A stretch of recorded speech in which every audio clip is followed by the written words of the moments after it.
Good morning. ഇന്നത്തെ ക്ലാസ്സിൽ നമ്മൾ ഡിസ്കസ് ചെയ്യുന്നത് രണ്ട് ഭാഗങ്ങളാണ്. ഒന്ന് advantages and limitations of accounting. എന്തൊക്കെയാണ് അക്കൗണ്ടിങ്ങിൻ്റെ ഗുണങ്ങൾ അല്ലെങ്കിൽ advantages and what are the limitations അല്ലെങ്കിൽ അക്കൗണ്ടിങ്ങിൻ്റെ പോരായ്മകൾ, ഡിസഡ്വാൻറ്റേജസ് എന്തൊക്കെയാണ്. അപ്പോൾ ഈ രണ്ട് ഭാഗങ്ങളാണ് ഇന്ന് ഡിസ്കസ് ചെയ്യുന്നത്.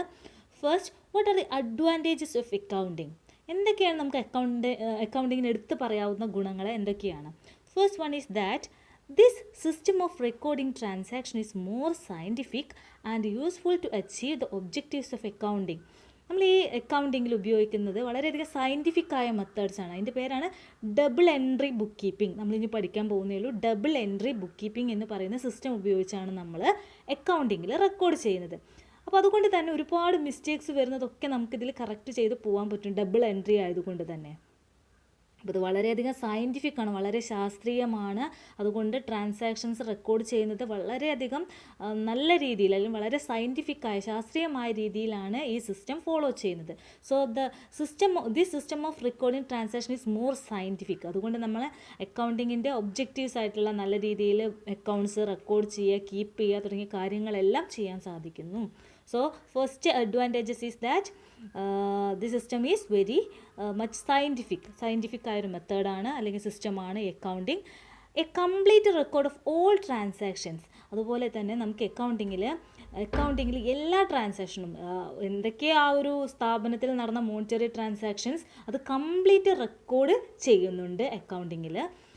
മൂന്നാമത്തെ അഡ്വാൻറ്റേജസ് എന്താണെന്ന് വെച്ചാൽ under this system by preparing trial balance we are able to check the arithmetical accuracy of the records. നമ്മൾ ആദ്യം റെക്കോർഡ് ചെയ്യുന്നത് ജേണലിലാന്ന് പറഞ്ഞു. ഡെയിലി കാര്യങ്ങൾ റെക്കോർഡ് ചെയ്യുക ജേണലിലാണ്. പിന്നെ ജേണലിൽ നിന്നാണ് എങ്ങോട്ട് എഴുതുക? ലെഡ്ജർ, അതായത് ഗ്രൂപ്പാക്കി തരംതിരിക്കുന്നത് ലെഡ്ജറാണ്.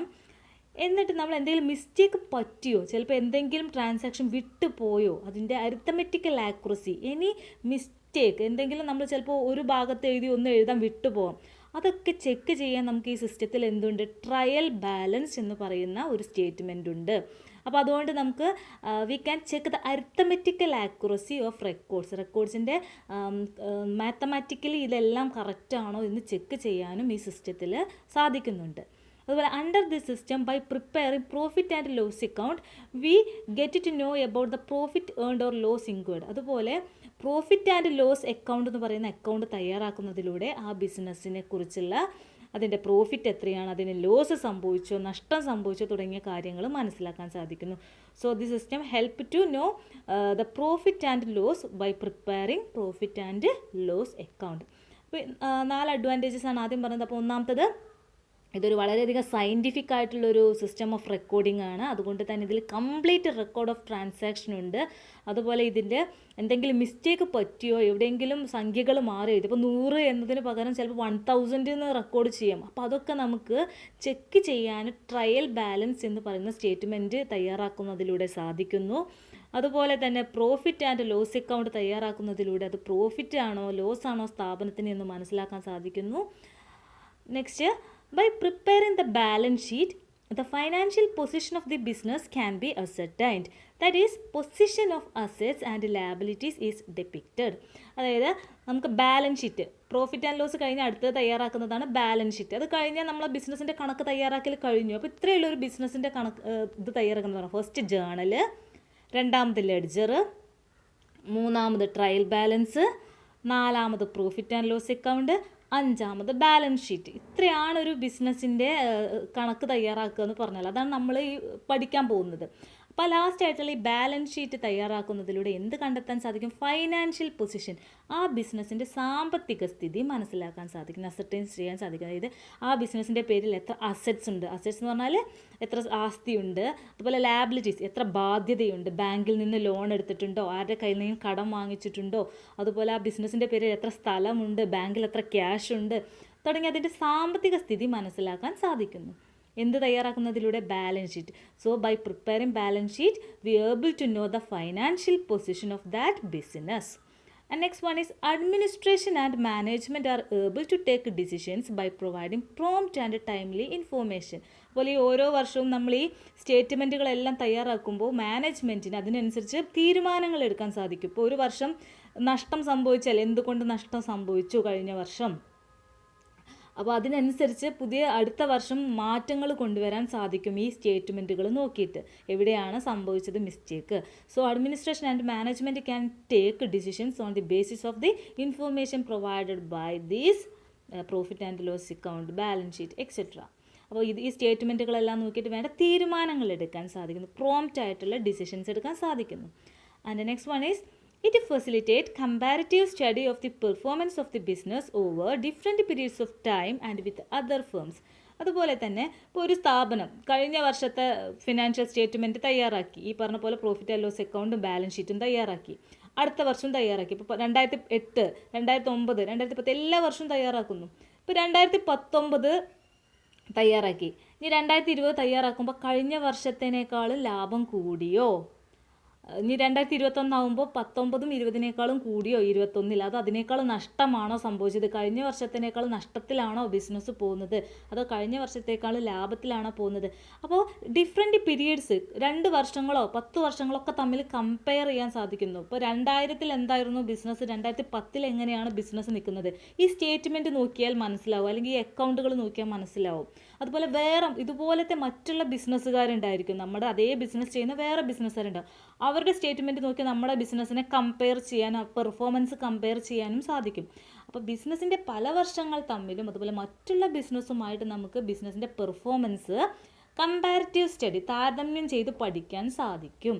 So it facilitate comparative study of the performance of the ബിസിനസ്സിൻ്റെ പെർഫോമൻസ് നമുക്ക് സ്റ്റഡി ചെയ്യാൻ പറ്റും. എങ്ങനെ?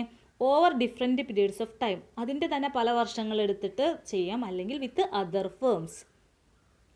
And last one, court accepts these records as evidence in case of disputes. അതുപോലെ കോർട്ട് എന്ത് ചെയ്യാറുണ്ട്, പലപ്പോഴും പ്രശ്നങ്ങൾ എന്തെങ്കിലും തർക്കങ്ങളൊക്കെ വരികയാണെങ്കിൽ ഈ റെക്കോർഡുകളൊക്കെ അതിന് എന്താ പറയുക പ്രൂഫായിട്ട് അല്ലെങ്കിൽ എവിഡൻസ് ആയിട്ട് സ്വീകരിക്കാറുണ്ട്. കാരണം അക്കൗണ്ടിങ് എന്ന് പറയുന്നത് അതിൻ്റെ കൃത്യമായ രേഖയാണ്, ആധികാരിക രേഖയാണ് ആ സ്ഥാപനത്തിൻ്റെ. അതുകൊണ്ട് തന്നെ court take it as an evidence in case of any disputes in that business. ആ ബിസിനസ്സിൽ എന്തെങ്കിലും പ്രശ്നങ്ങളോ ഡിസ്പ്യൂട്ട്സ് തർക്കങ്ങൾ വരുമ്പോൾ രേഖയായിട്ട് സ്വീകരിക്കാറുണ്ട്. അപ്പോൾ ഇത്രയാണ് ഇതിൻ്റെ അഡ്വാൻറ്റേജസ്. വൺസ് അഗൈൻ വേഗം ഒന്ന് പറയാം. അപ്പോൾ ഇതൊരു സയൻറ്റിഫിക് മെത്തേഡാണ്. ഇതിൽ കംപ്ലീറ്റ് ട്രാൻസാക്ഷൻ റെക്കോർഡ് ചെയ്യുന്നു. ട്രയൽ ബാലൻസ് പ്രിപ്പയർ ചെയ്യുന്നതിലൂടെ അതിലെന്തെങ്കിലും കണക്കുകൾ തെറ്റിയോ എന്ന് പരിശോധിക്കാൻ പറ്റും. പ്രോഫിറ്റ് ആൻഡ് ലോസ് തയ്യാറാക്കുന്നതിലൂടെ പ്രോഫിറ്റ് എത്രയാ ലോസ് എത്രയാണെന്ന് മനസ്സിലാക്കാൻ സാധിക്കും. ബാലൻസ് ഷീറ്റ് തയ്യാറാക്കുന്നതിലൂടെ അതിൻ്റെ ഫൈനാൻഷ്യൽ പൊസിഷൻ അല്ലെങ്കിൽ സാമ്പത്തിക സ്ഥിതി മനസ്സിലാക്കാൻ സാധിക്കും. പിന്നെ മാനേജ്മെൻറ്റിനും അഡ്മിനിസ്ട്രേഷനും തീരുമാനങ്ങൾ എടുക്കാൻ വേണ്ട ഇൻഫോർമേഷൻസ് കിട്ടുന്നു. അതുപോലെ ഒരു ബിസിനസ്സിൻ്റെ പല വർഷങ്ങൾ തമ്മിലോ അല്ലെങ്കിൽ മറ്റുള്ള ബിസിനസ്സുമായിട്ടോ അതിൻ്റെ പെർഫോമൻസ് കമ്പയർ ചെയ്യാൻ സാധിക്കുന്നു. അതുപോലെ എന്തെങ്കിലും ഡിസ്പ്യൂട്ട്സ് വരികയാണെങ്കിൽ കോടതിയിൽ ഇതൊരു അക്കൗണ്ട് രേഖയായിട്ട് സ്വീകരിക്കുന്നു. Then what are the limitations of account? ഇത്രയും ഗുണങ്ങൾ പറഞ്ഞെങ്കിൽ എന്താണ് പിന്നെ അക്കൗണ്ടിന് ചില പോരായ്മകൾ? എന്ത് കാര്യത്തിനും ഗുണങ്ങളും ഉണ്ടാവും, അതിൻ്റെ ഒപ്പം ചില പോരായ്മകളും ഉണ്ടാവും. ജസ്റ്റ് ലൈക്ക് അക്കൗണ്ടിങ്ങിനും കുറച്ച് പോരായ്മകളുണ്ട്. എന്തൊക്കെയാണ്? This record only past events. നമ്മൾ ഒരു വർഷം കഴിഞ്ഞിട്ട് അതിൻ്റെ കണക്ക് തയ്യാറാക്കുകയാണ് ഇതിൽ ചെയ്യുന്നത്. അപ്പോൾ ജസ്റ്റ് ലൈക്ക് എ പോസ്റ്റ്മോർട്ടം എന്ന് പറയാം. പോസ്റ്റ്മോർട്ടം നമ്മൾ പറയാം ഒരു കഴിഞ്ഞ കാര്യം ചെയ്യുന്നതാണ് അത്.